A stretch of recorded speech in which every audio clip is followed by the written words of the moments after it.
verse 16. And you shall be betrayed both by parents and brethren and kinsfolk and friends, and some of you shall they cause to be put to death. And you shall be hated of all men for my name's sake. But there shall not a hair of your head perish. No, even if they kill you, not one hair on your head gonna be lost. Because in the resurrection, great and mighty will you be. In your patience possess you your souls. And when you shall see Jerusalem compassed with armies, then know that the desolation thereof is near. Then let them which are in Judea flee to the mountains, and let them which are in the midst of it depart out. And let not them that are in the countries enter thereinto. For these be the days of vengeance, that all things which are written may be fulfilled. But woe unto them that are with child, and to them that give suck in those days. For there should be great distress in the land, and wrath upon his people. See, we know that this is going to be a time of horrible things that are going to go on. And this is woe to them that be with child. Now, Hebrew Israelites have a real problem, because most of the Hebrew Israelites don't like to use any, contraception or anything of that matter. And, looking in the book, I actually looked at those things, and there's absolutely nothing written on those things. We know that there was a situation whereby when Tamar was supposed to, she was married to one of Judah's sons. This woman did not have any child, and this brother spilled his seed on the ground, and Yahweh slew him because of that. But look at the situation. What we like to do a lot of times is take one thing and throw it all the way across the board. No, look at her situation. According to what's written in the book, it says that a woman shall be saved in childbearing. Well, this woman had no child. You cannot take from a woman who has absolutely no child, and her husband had already died, and his brother was to marry her and raise up seed in the stead of his brother. But instead, that brother laid with that sister and then spilled his seed upon the ground, so that sister was still not able to have a child. That was wicked. So you can't take that and imply that in every situation and in every circumstance. Verse 24. And it shall fall by the edge of the sword, and shall be led away captive into all nations. And Jerusalem shall be trodden down of the Gentiles, until the times of the Gentiles be fulfilled. And we know that the Gentiles were given a time to rule this earth. And there shall be signs in the sun, and in the moon, and in the stars, and upon the earth distress of nations with perplexity, the sea and the waves roaring. Men's hearts failing them for fear, and for looking after those things which are coming on the earth, for the powers of heaven shall be shaken. Yeah, their heart is going to be failing them, because they've been told all these lies that they were going to be raptured up, and they wasn't going to be able to see any of this stuff. So now they're seeing this stuff, and now they're having heart attacks. Now, because they've been told this lie so long, so now they're seeing this stuff, and none of this, they were not prepared. Verse 27. And then shall they see the Son of Man coming in a cloud with power and great glory. So check this out. All of this stuff, even those who believe the lie that they're going to be raptured up. Check this out. It says men's hearts going to be failing them for fear and for looking. This verse 26, looking after those things which are coming. Verse 27 says, and then they see the Son of Man coming in a cloud. So even if you thought you were going to be raptured, that still happened before he came. So the lie don't fit. You got to do the OJ system. It don't fit. You must have quit. This does not fit. It don't even fit. So even if you thought that lie was going to work, because what did lie say? He going to come down, and then they're going to be raptured up, and they ain't going to have to deal with nothing. According to what we got here, that happened. Right. He's coming down to take care of business. Right. And he's coming down to take care of business. He ain't coming down here to go back. He been waiting 2,000 years to take care of this business. Oh, no, he about to take care of this business.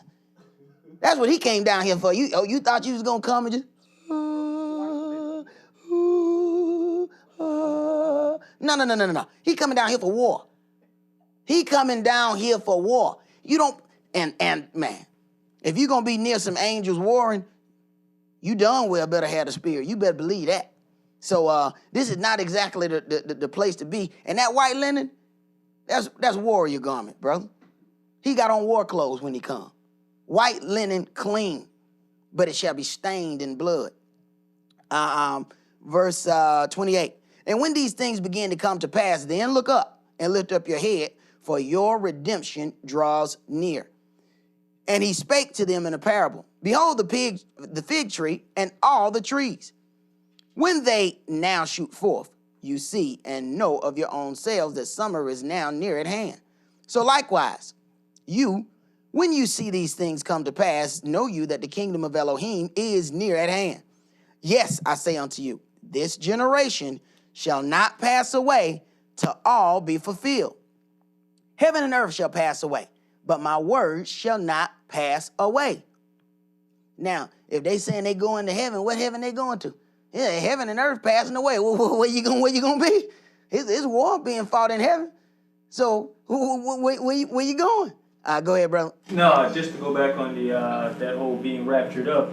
It's funny. Verse 28 says, "And when these things begin to come to pass, then look up." Mm-hmm. You already raptured up. Wouldn't it say then look down? Right.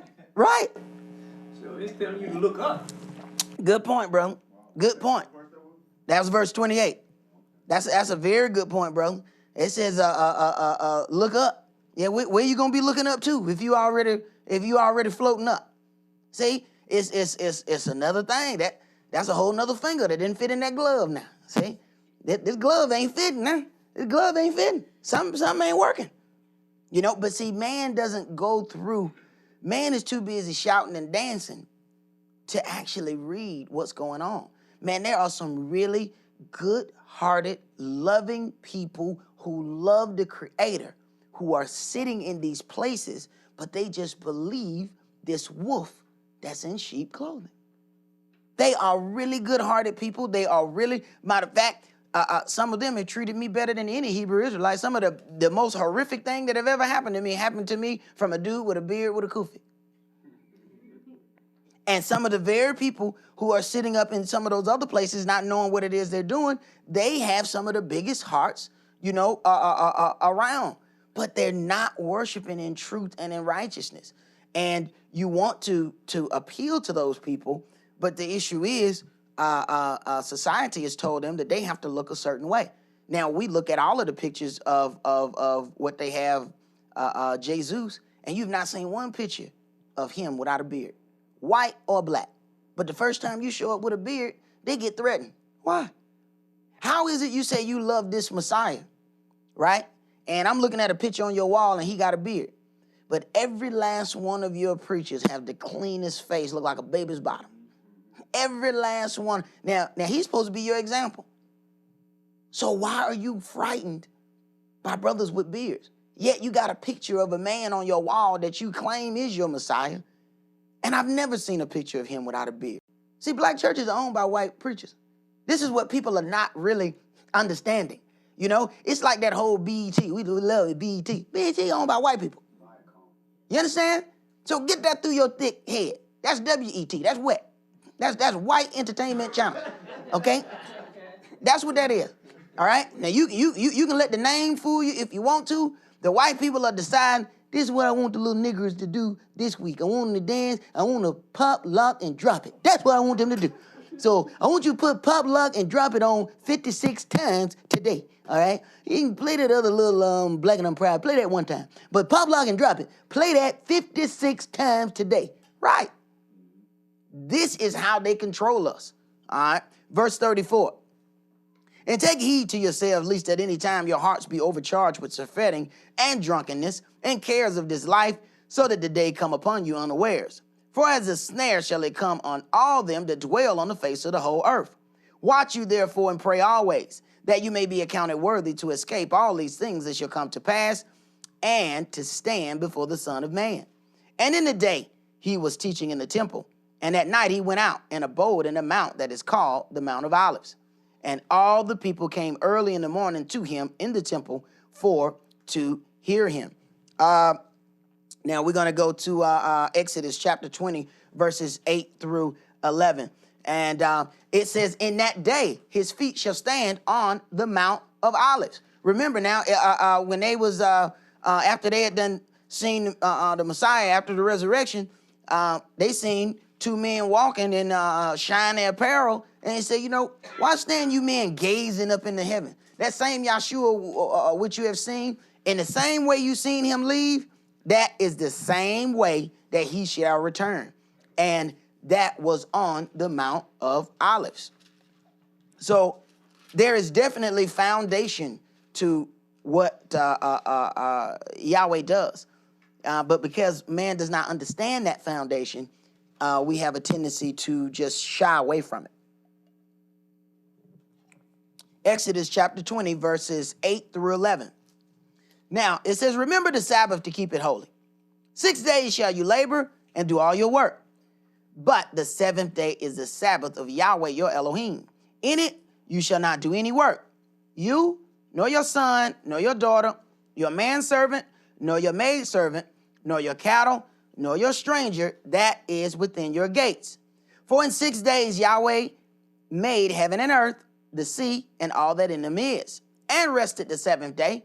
Wherefore Yahweh blessed the Sabbath day and hallowed it. So we see that man was ordered to keep a Sabbath. Let's go to Leviticus chapter 25 and verses 1 through 5. Now, Yahweh is setting up order on the earth. Yahweh has an order that he has set up. Leviticus chapter 25, verses 1 through 5. Verse 1. And Yahweh spake unto Moshe in Mount Sinai, saying, speak unto the children of Israel, and say unto them, when you come into the land which I give you, then shall the land keep a Sabbath unto Yahweh. So now we've already seen that Yahweh has given man a Sabbath. See, everything that is of Yahweh has to prove itself to be of Yahweh. Okay, so man was given a Sabbath. Now we see that the land was given a Sabbath. So man and land has a Sabbath. All right, verse 3. 6 years shall you sow your field, and 6 years you shall prune your vineyard, and gather in the fruit thereof. But in the 7th year shall be a Sabbath of rest unto the land, a Sabbath for Yahweh. You shall neither sow your field nor prune your vineyard. That which grows of its own accord of your harvest you shall not reap, neither gather the grapes of your vine undressed, for it is a year of rest unto the land. Now, we must consider who it is we represent here on earth. The model prayer given to us by Yahshua says, let it be done in earth as it is in heaven. We must take into consideration that the commandments that we have received, the instructions for the sacred buildings, dress for priests, etc., are all fashioned after the things in heaven. This makes it a serious offense when we decide to deviate from those holy commandments, statutes, and judgments received from heaven. Yahweh has entrusted his oracles with his chosen people, Israel. This placed Israel as the standards for righteousness. So we see that man was commanded to keep a Sabbath, the land was given a Sabbath of years, and the earth was also given a Sabbath of rest, which will be the 1,000 years of peace when the Messiah returns. Peace means rest, rest means Sabbath. Man has to have a baptism in the correct name of the Messiah, which is Yahshua, to cleanse away his sins. Likewise, the earth received a baptism during the time of Noah to cleanse it from the evil deeds of men. After the flood, only the righteousness of man was left. Leviticus 20 says that we should observe all of his statutes, that the land does not spew us out of it. So it begins to get pretty clear as to why the earth is beginning to spew man out of it. Let's go to Romans chapter 11, and we're going to start at verse 13. Go ahead, brother. So the Sabbath really literally translates into rest? Yeah. Wow. So